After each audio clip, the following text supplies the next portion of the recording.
So we're heavy into spring mode, getting the beds ready, waiting for the transplants. In this case, they're all cut flowers going into the beds here.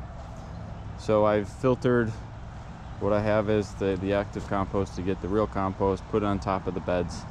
I don't have too many mechanical things that I use for my setup, but I do use one that is a happy medium in between. So I do have a broad fork.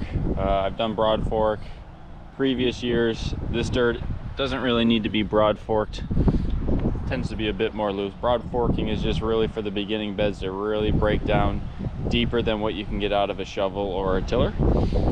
But I do see a difference if I keep the compost on the top of the bed with the original soil. They tend to be two different compositions, and I do want some of that compost not to be lost to save water or just to sit on top and dry out. I do want it to get into the original soil because that's where all the nutrients are and that's where the roots are going to be. So I do not want the compost on top.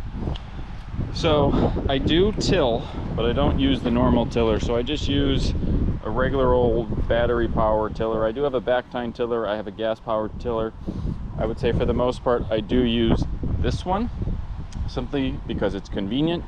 It doesn't have a lot of power to it, and it just gets kind of what I'm going after, just mixing the top part into the original part. I'm not trying to dig down deep. I'm trying to keep that soil as is and just slowly let nature do its thing as it works its way from the top to the bottom. So it is an 18 volt. It's not even the 40 volt. So it's I would say a little bit high powered than a Tilther that just gets the top of the dirt on there.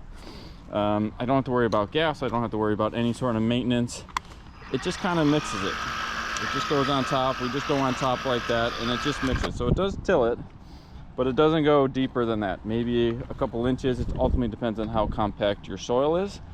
But here, again, I'm not trying to till. I'm not trying to disturb any of the bottom soil. I'm just trying to get the compost into it. The gas powered ones are really made to really break up those beds that have compacted soil. I feel like this is less power, can't really do that, and so you're limited in what it can get into the soil, and has worked very well in just mixing that top compost with the original bed.